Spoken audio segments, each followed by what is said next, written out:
Olá a todos, sejam bem-vindos à nossa aula número 17, o cálculo diferencial que estudamos nas aulas 10, 11 e 12 deste curso, baseia-se essencialmente na ideia de determinar a reta tangente a uma curva num dado ponto da mesma.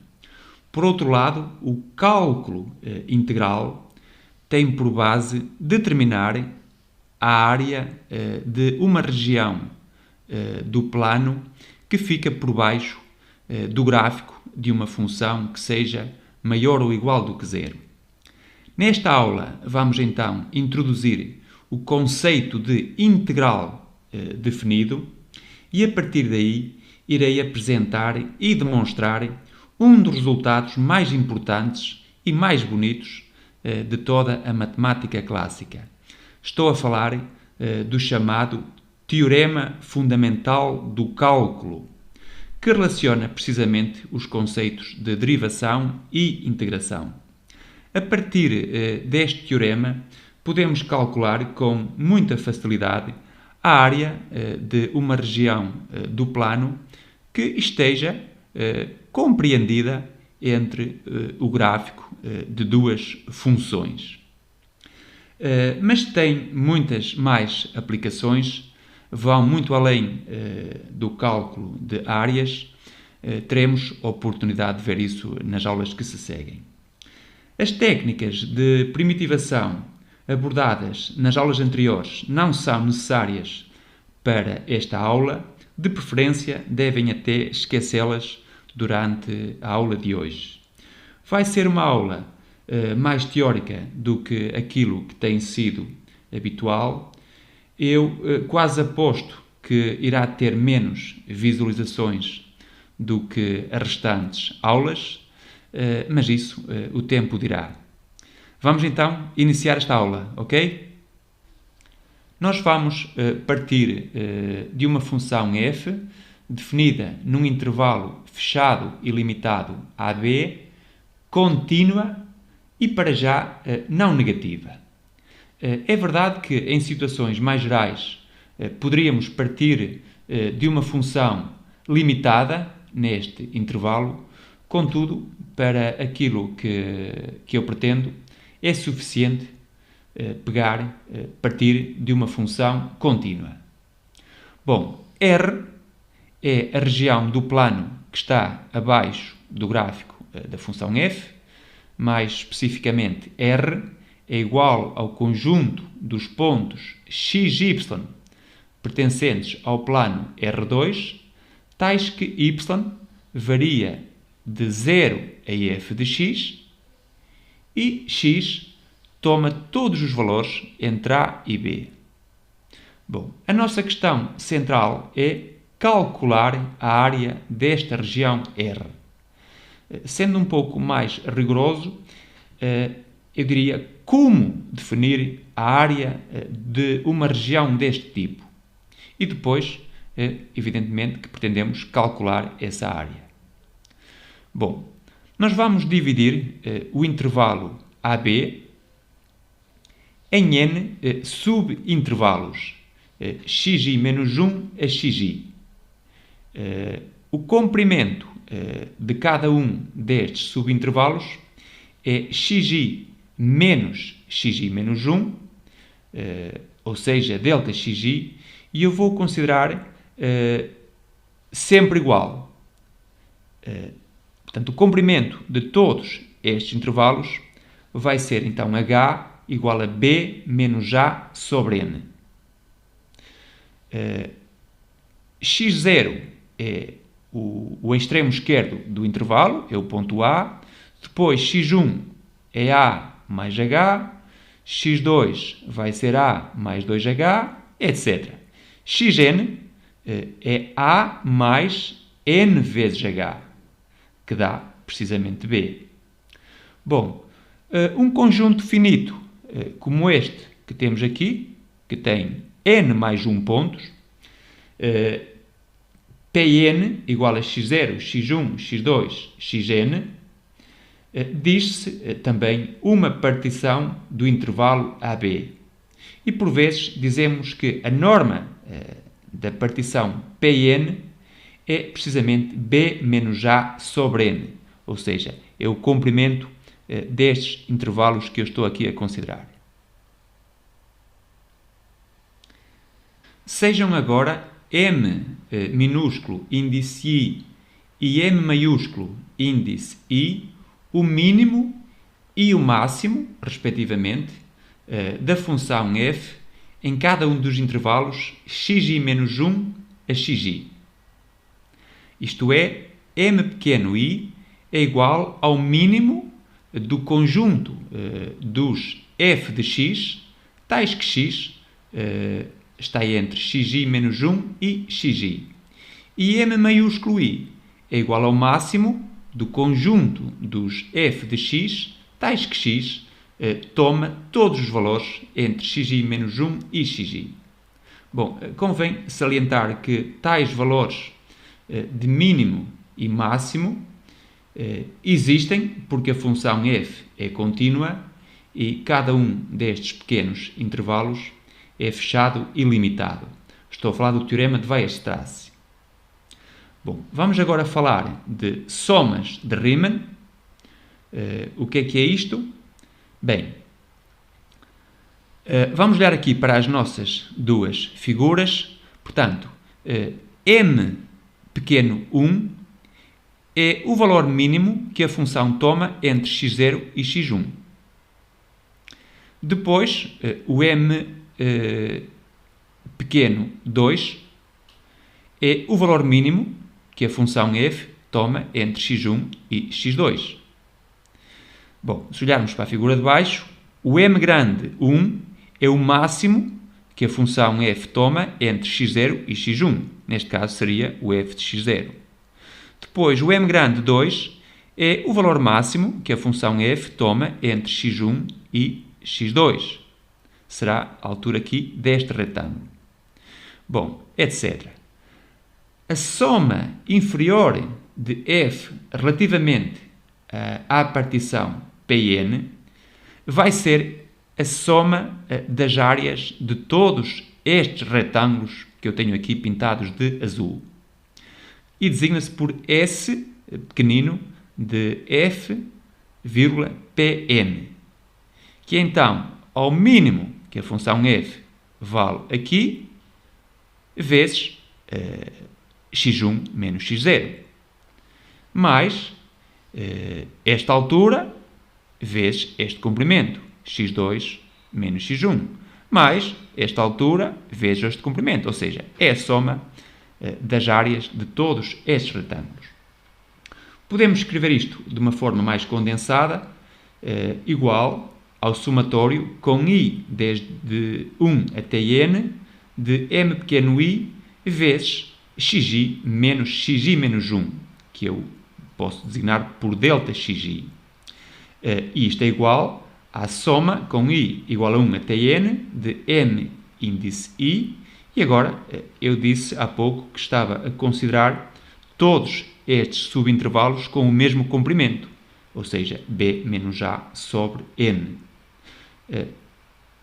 Podemos passar esta constante aqui para fora do símbolo somatório, a multiplicar, e, portanto, temos que a soma inferior de Riemann, relativamente à partição Pn, será então b menos a sobre n, vezes a soma de todas as alturas destes retângulos inscritos ao gráfico da função f.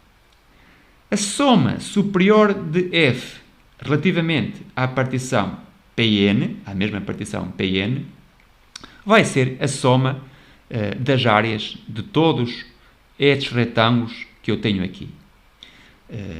Mais especificamente, S grande de f Pn é igual ao valor máximo que a função f toma entre x0 e x1, que é o m grande 1, vezes este comprimento, mais esta altura vezes este comprimento, mais esta altura, que é o máximo que a função f vale entre x2 e x3, vezes o comprimento deste pequeno intervalo, x3 menos x2. Bom, em forma de somatório, temos então I igual a 1 até n, M grande índice I, que multiplica por xi menos 1. Estes números, estes comprimentos são fixos, iguais a b menos a sobre n. Portanto, aqui obtemos soma superior de f relativamente à partição Pn vai ser b menos a sobre n vezes a soma de todas estas alturas, que, como disse, corresponde à soma das áreas de todos estes retângulos circunscritos ao gráfico, digamos assim.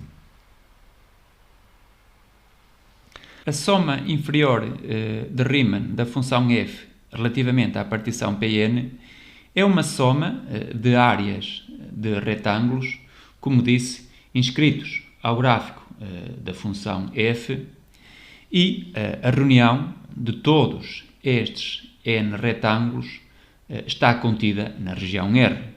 Vimos isso há pouco, eu posso voltar a mostrar. Portanto, a reunião de todos estes retângulos aqui de cor azul está contida na nossa região R, que fica abaixo do gráfico da função f. E, portanto, a soma inferior de Riemann, relativamente a qualquer partição Pn, supostamente será um valor aproximado, mas sempre, por defeito, um valor aproximado, por defeito, da área da região R. Quanto à soma superior de Riemann, relativamente à partição Pn, temos que é uma soma de áreas de retângulos circunscritos ao gráfico da função f, e a reunião de todos estes retângulos que temos aqui contém a nossa região R abaixo do gráfico da função f. Isto significa que a soma superior de Riemann é um valor aproximado, mas sempre por excesso da área da região R.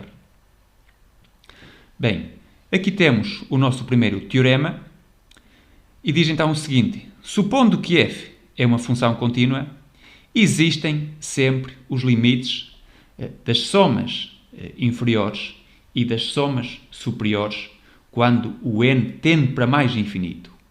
E além disso, estes limites são iguais. Ok? Bom, eu posso mostrar-vos aqui uma figura em que o n é bastante grande.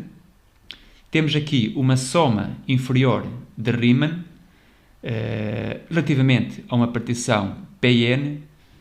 Para n teríamos que contar aqui o número de pequenos subintervalos que eu aqui tenho. Como podem observar, a área de todos estes retângulos estreitos, a área da soma de todos estes retângulos é já um valor muito próximo da área da região R. Bem, vamos lá então ao nosso teorema, o qual eu vou demonstrar na página seguinte, mas deixem-me só referir aqui um pequeno corolário que sai facilmente deste teorema. Portanto, se o limite desta sucessão, digamos assim, é igual ao limite desta outra, isto é, limite quando n tende para mais infinito de b menos a sobre n vezes a soma dos m índices I, m pequeno, for igual ao limite quando n tende para mais infinito de b menos a sobre n vezes o somatório dos m maiúsculos, índice I, são estes valores que eu encontrei aqui há pouco, e designarmos isto por este limite por sigma, então, para qualquer escolha de pontos ti em cada um dos subintervalos, xi menos 1 a xi, temos que o limite, quando o n tende para mais infinito, de b menos a sobre n, vezes o somatório com i igual a 1 até n dos fti's, este limite continua a ser igual a sigma. Porquê? Porque o fti está compreendido entre o valor mínimo e o valor máximo da função f em cada um destes subintervalos. Estamos aqui a usar o enquadramento de limites de sucessões. Bom, eu vou então demonstrar este teorema. Como f é contínua e AB é um intervalo fechado e limitado, é um conjunto compacto, então f é uniformemente contínua.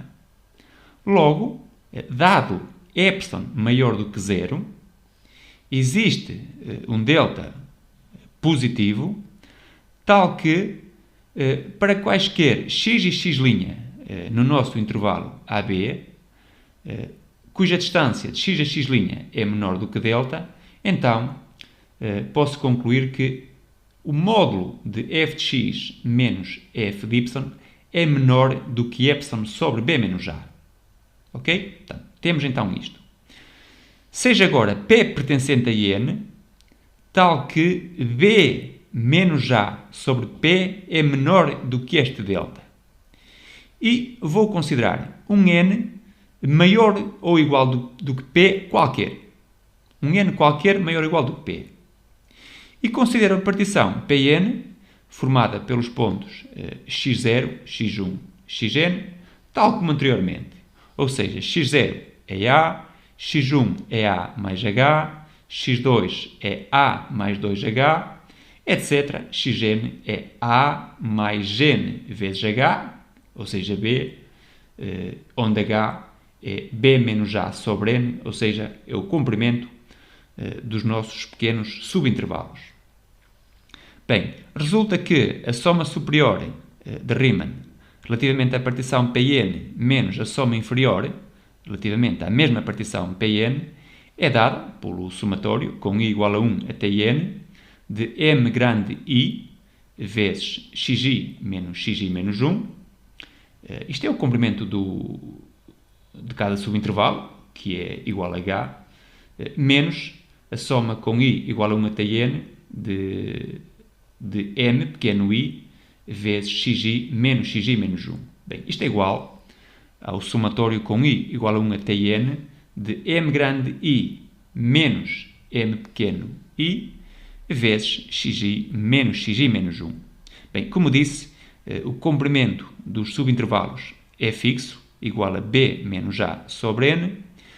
Por outro lado, este número, evidentemente que é maior ou igual do que zero, e é menor do que epsilon sobre b menos a. Ok? Por construção. Bem, isto significa que esta soma vai ser menor do que somatório de i igual a 1 até n de epsilon sobre b menos a vezes b menos a sobre n. Está aqui. Bom, nada disto está indexado pelo índice i, portanto isto é igual a n vezes epsilon sobre b menos a vezes b menos a sobre n, e isto tudo simplifica-se e dá precisamente epsilon. Ok? Portanto, para todo o n maior ou igual do que este p escolhido. Bom, isto mostra que o limite, quando o n tende para mais infinito, da soma superior relativamente à partição Pn menos a soma inferior relativamente à partição Pn é igual a zero. Ok? Bom, além disso, qualquer soma inferior relativamente a uma partição Pn é menor ou igual do que uma soma superior de f relativamente a outra qualquer partição Pm. Tá bom? Portanto, aqui não temos o mesmo índice. Isto é válido para qualquer n e m pertencente a n.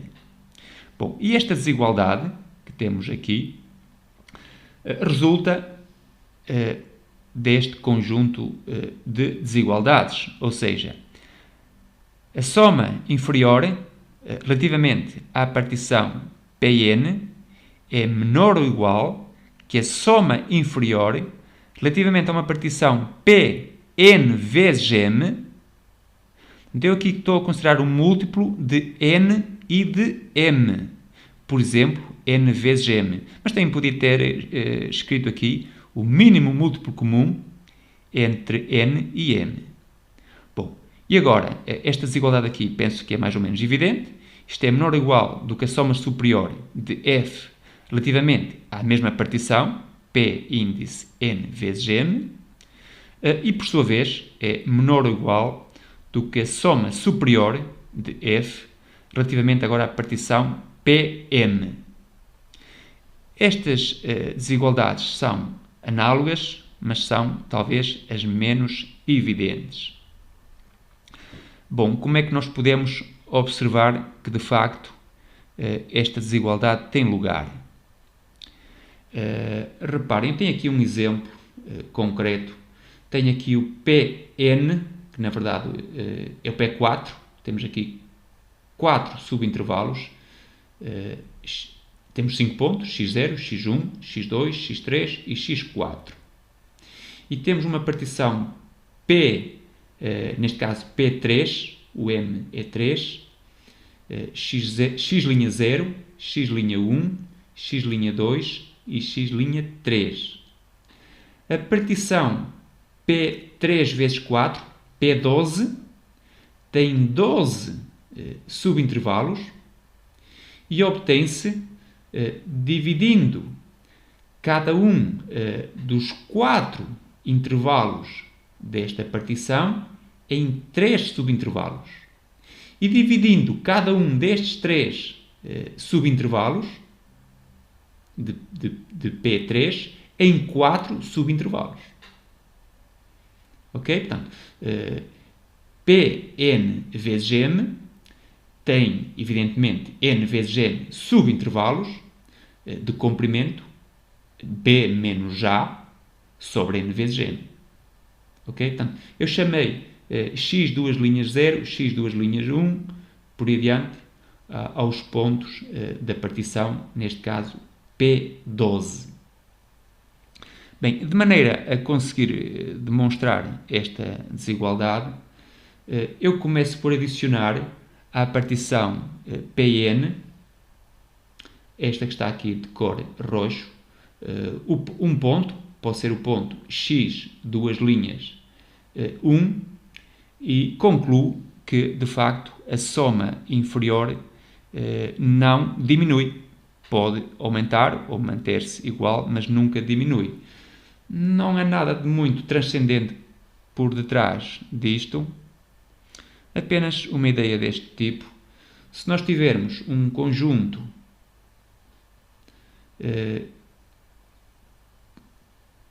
que contém outro mais pequeno, então o mínimo do conjunto maior é sempre menor ou igual do que o mínimo do conjunto menor, do que o conjunto que está contido neste. Bem, e uma desigualdade análoga para o máximo. Ok? Portanto, aqui estes intervalos que eu estou aqui a considerar, estes conjuntos são a imagem por f de subintervalos aqui adequados. Ok? Bom, eu não vou alongar aqui com estes detalhes. Nada disto é muito complicado. A ideia é simples. Vou então prosseguir com a demonstração deste resultado. Portanto, nós concluímos então que qualquer soma inferior é menor ou igual do que qualquer soma superior. Ok? Bom, deste limite que temos aqui ser igual a zero, o limite da diferença das somas superiores e inferiores é igual a zero, como vimos, e desta desigualdade que eu tenho aqui, podemos concluir que existem o limite das somas inferiores, quando tomadas a qualquer partição Pn, e também o limite das somas superiores, e são iguais. São precisamente iguais a quê? A sigma. Sigma é precisamente o supremo das somas inferiores, que é igual ao ínfimo das somas superiores. Ok? E pronto, penso que isto conclui a demonstração deste teorema e, portanto, vamos então avançar. Vejamos primeiro esta observação. Exemplos de somas de Riemann relativamente à mesma partição Pn igual a x0, x1, x2, xn, em que cada xi é x0 mais i vezes ΔX. ΔX é sempre o mesmo, igual a h igual a b menos a sobre n. Bem, então, relativamente a esta partição Pn do intervalo AB, nós podemos obter várias somas de Riemann. Temos aqui a soma inferior, aqui temos a soma superior de Riemann, onde em cada subintervalo eu tomo o valor máximo da função, m grande I. Aqui temos outra soma de Riemann, relativamente à mesma partição, onde estou a tomar aqui o f do extremo direito do subintervalo. Nesta soma de Riemann estou a considerar a imagem do extremo esquerdo, f de xi menos 1.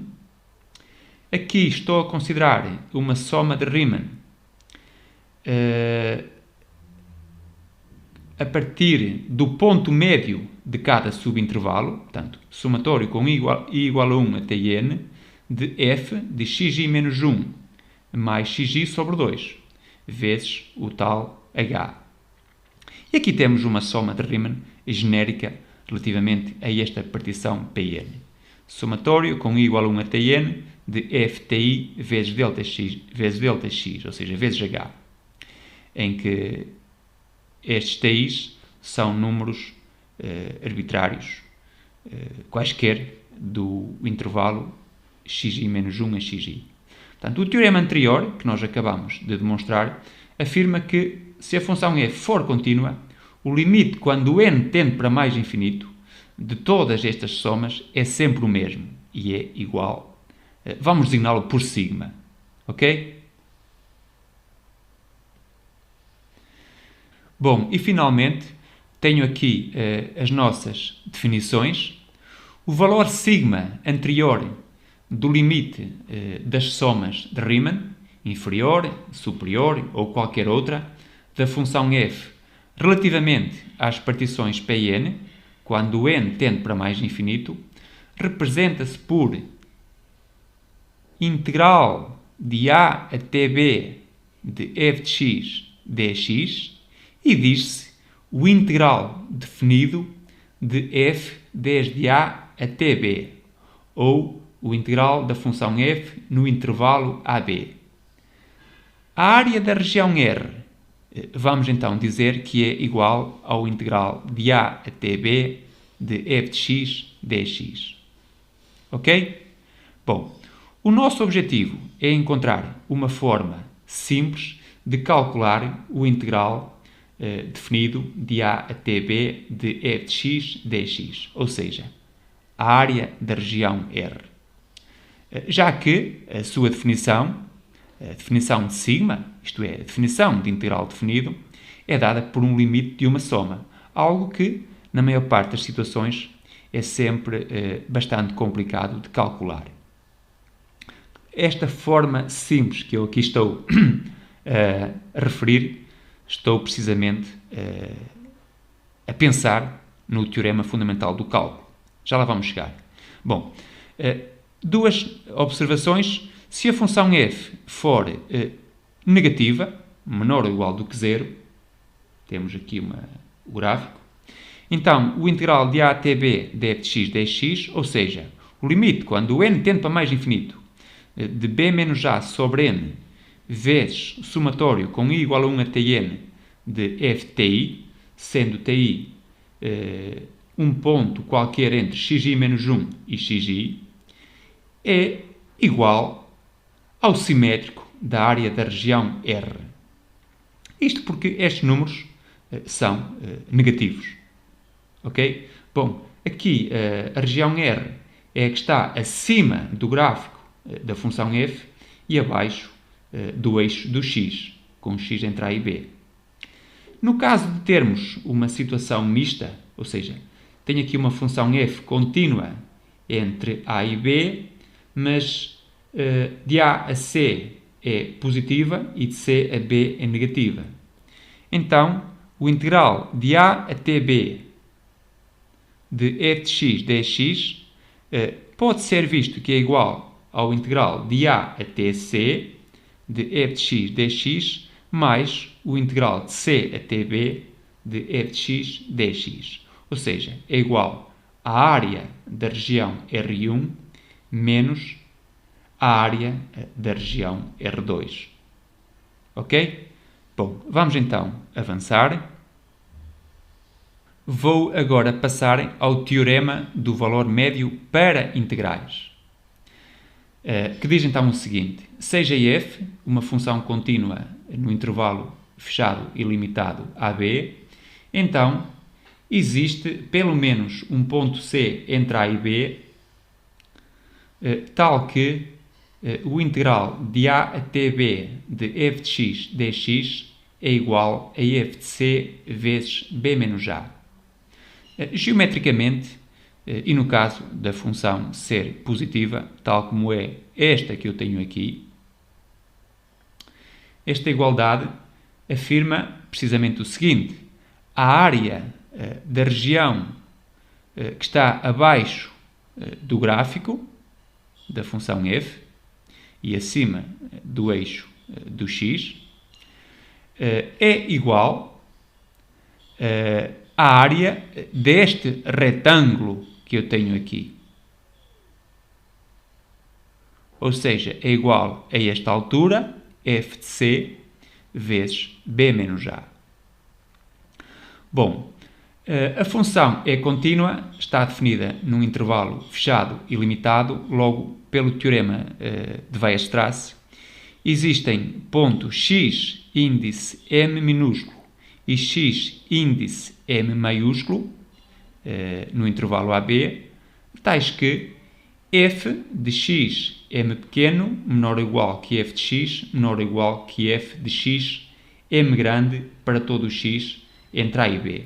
Portanto, o x índice m pequeno é o mínimo, o ponto de mínimo absoluto da função, e este ponto x m grande é então o maximizante absoluto da função f.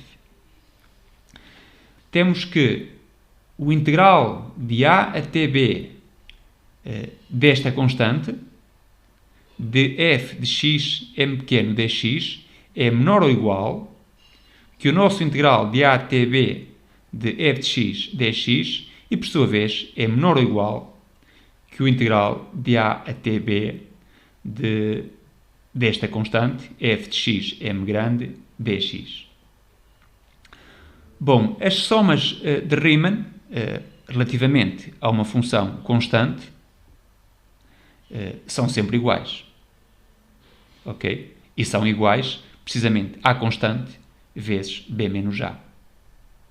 Portanto, temos que f de x m pequeno vezes b menos a é menor ou igual que o nosso integral de A até B de f de x dx, por sua vez, menor ou igual que esta constante vezes b menos a. Vamos dividir agora tudo isto por b menos a. Ficamos com f de x m pequeno menor ou igual que 1 sobre b menos a vezes o integral de A até B de f de x dx, por sua vez, menor ou igual que o f de x m grande. Bom, este é um valor que está compreendido entre f de x m pequeno e f de x m grande, chamei-lhe D, okay? Que é sempre um intervalo. Então, pelo teorema dos valores intermédios de Bolzano, existe um C entre x m pequeno e x m grande, tal que f de C é igual a este D, é igual a este valor que tenho aqui. F de C igual a 1 sobre B menos A, integral entre A e B de f de x dx. Bom, como o intervalo AB contém o intervalo xm pequeno a xm grande, então existe também um C, toma-se o mesmo, entre A e B, tal que f de C, e agora passei B menos A para aqui, f de C vezes B menos A é igual ao integral de A até B de f de x dx. E, portanto, acabamos de demonstrar esta igualdade que temos aqui, conhecida pelo teorema do valor médio para integrais. Bom, vamos continuar então. Finalmente, passo então a enunciar o teorema fundamental do cálculo, que nos diz o seguinte: seja f de AB em R uma função contínua, vamos imaginar que o gráfico da função f é esta linha que está aqui a vermelho. Para cada x entre A e B, vamos definir A grande de x igual ao integral de A até x de f de t dt. Mudei aqui a variável para t, uma vez que já estamos a utilizar x no limite superior do integral. Em termos geométricos, a de x, no caso da função ser positiva, é igual à área desta região aqui pintada de cor azul. É a área da região do plano que fica abaixo do gráfico da função f e com t a variar de a até x. Bom, então, perante isto, podemos concluir duas coisas. Primeiro,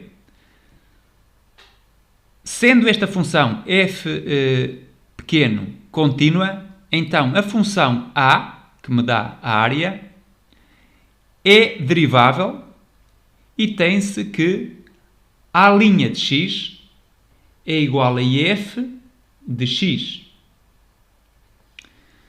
Por outro lado, se f, definida também no intervalo AB, é uma primitiva da função f, isto é, a derivada de f grande é a função f pequeno, então o integral de a até b de f de x dx é precisamente igual ao f maiúsculo de b menos f maiúsculo de a. E, portanto, esta será uma forma muito simples de calcularmos a área da região do plano que fica abaixo do gráfico da função f e com t entre a e b, ou neste caso com x entre a e b. Bom, vamos lá então passar à demonstração. Eu vou considerar então um ponto x entre A e B e calcular a derivada de A em x a partir da definição, ok? Ou seja, temos o limite com h a tender para zero de A de x mais h menos A de x sobre h, igual ao limite quando h tende para zero. Bom, A de x mais h é o integral de A a x mais h de f de t dt. E A de x é o integral de A a x de f de t dt. Bom, tudo sobre h. Bom, aqui é igual esta diferença que temos aqui. Reparem, o integral de A a x mais h da nossa função f é a área aqui pintada de azul mais a área pintada de verde. enquanto que o integral de a x da função f é apenas a área da região que está pintada de azul.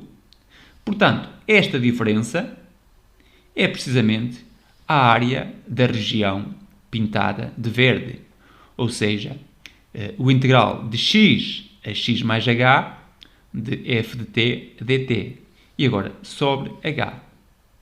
Bom, e temos o limite quando o h tende para zero.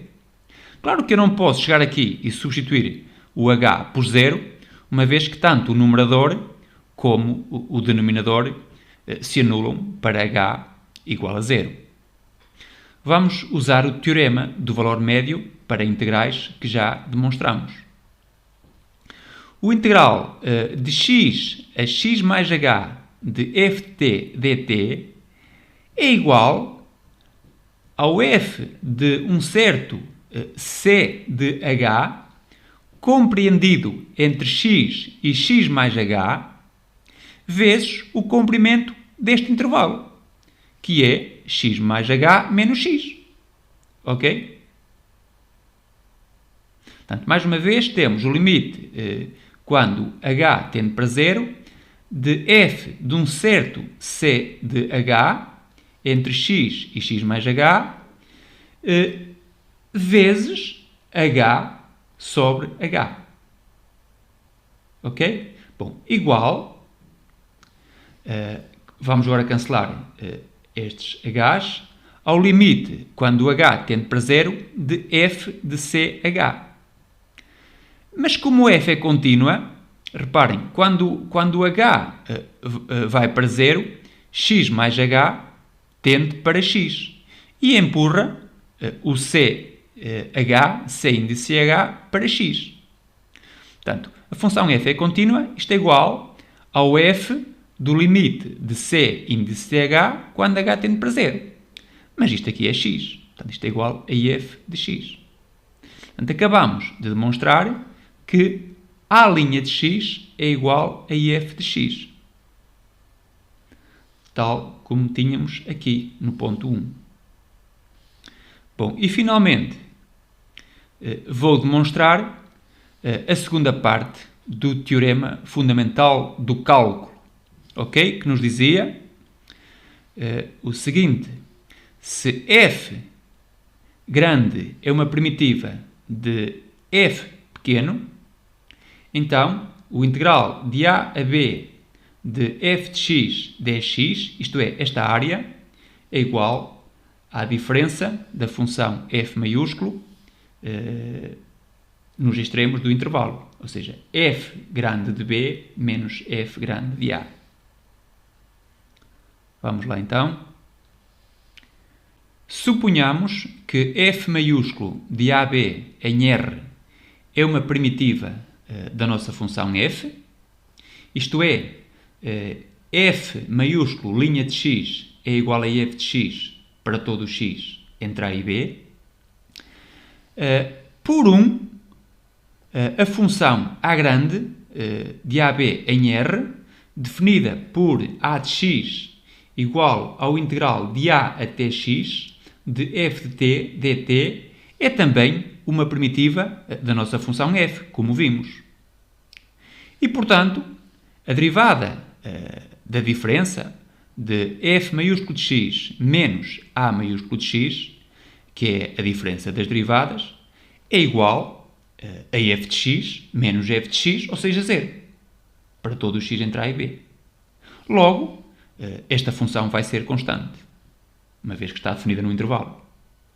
Isto é, existe k pertencente a R, tal que f de x menos a de x é constante e igual a k para todo o x neste intervalo. Fazendo agora, por exemplo, x igual a a, nesta igualdade, obtemos que f maiúsculo de a menos a maiúsculo de a é igual a k. Mas atenção que a maiúsculo de a é, por definição, o integral de a até a de f de t dt, e isto é igual a zero. De onde se conclui que k é igual a f maiúsculo de a. Bom, então eu vou escrever f de x, f maiúsculo de x, menos a maiúsculo de x é igual a f de a. Ou seja, f maiúsculo de x menos f de a, está aqui, é igual a A grande de x, para todo o x pertencente ao intervalo AB. Considerando agora, finalmente, nesta igualdade x igual a b, obtemos que f maiúsculo de b menos f maiúsculo de a é igual a A maiúsculo de b, mas isto é igual, por definição, ao integral de A até b de f de t dt. Bom, e agora aqui nada me impede de alterar esta variável t dt para x dx, ou outra letra qualquer que eu quiser meter aqui.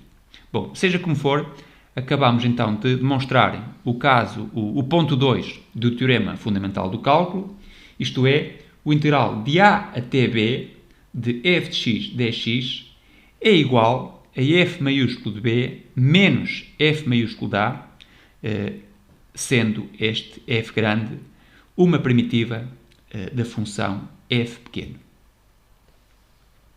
Bom, e para terminarmos esta aula, deixo-vos aqui com um pequeno exemplo. Calcule o seguinte integral definido. Só tenho um. Integral de 1 até 2 de x ao quadrado menos 2x mais 3 dx. Bom, vejamos primeiro a interpretação geométrica e depois é que calculamos o integral. Ok? Bem, reparem, f de x igual a x ao quadrado menos 2x mais 3 é igual a x ao quadrado menos 2x mais 1 mais 2. Ou seja, o quadrado de x menos 1 mais 2. O gráfico da função f é uma parábola voltada para cima com o vértice no ponto 1, 2. Está aqui o vértice da parábola. Portanto, o integral de 1 até 2, desta função f de x, o gráfico está aqui a vermelho, representa a área desta região R, aqui sombreada nesta cor azul. Bom, como é que vamos então calcular esta área? Isto é, como é que vamos calcular este integral definido? Precisamos de uma primitiva da função f de x igual a x ao quadrado menos 2x mais 3. Portanto, f maiúsculo de x é igual à primitiva de x ao quadrado menos 2x mais 3 dx igual a x ao cubo sobre 3 menos x ao quadrado, a primitiva de 2x é x ao quadrado, mais 3x. E faço c igual a 0. Portanto, já temos então uma primitiva da nossa função integranda. Logo, o integral de 1 até 2 de x ao quadrado menos 2x mais 3 vai ser igual ao f grande de 2 menos o f grande de 1. Isto é, 2 ao cubo sobre 3 menos 2 ao quadrado mais 3 vezes 2. E agora, menos, temos que abrir parênteses, 1 ao cubo sobre 3 menos 1 ao quadrado mais 3 vezes 1. Bem, isto é igual, aqui está 8 terços, menos 4 mais 6 é 2. E agora, menos, isto aqui é 1 terço mais 2. Este 2 vai cancelar aqui com este menos 2. E, portanto, obtemos 8 terços menos 1 terço, que dá 7 terços. Portanto, 7 terços é o valor deste integral definido e como a função é positiva no intervalo 1, 2, corresponde também à área da região do plano que fica abaixo do gráfico e acima do eixo do x. A área desta região aqui pintada de azul. apenas uma notação final. Sempre que nas próximas aulas eu escrever f grande de x e aqui um A e ali um B, com estes dois parênteses retos, isto significa, precisamente, f grande de B menos f grande de A. Bom, esta foi uma aula diferente, uma aula com alguns resultados importantes. Começámos por demonstrar resultados preliminares e depois, com base nesses resultados, nomeadamente o teorema do valor médio para integrais, conseguimos uma prova para o teorema fundamental do cálculo, que é um teorema que nos permite calcular integrais definidos, áreas e, nas próximas aulas, volumes, comprimentos, de uma forma bastante simples. As próximas aulas serão, com certeza, de resolução de exercícios. Esta foi, como disse, uma aula diferente, mais aborrecida talvez para alguns, para a maioria, provavelmente. Eu despeço-me e então marcamos encontro na aula número 18. Fiquem bem, tchau!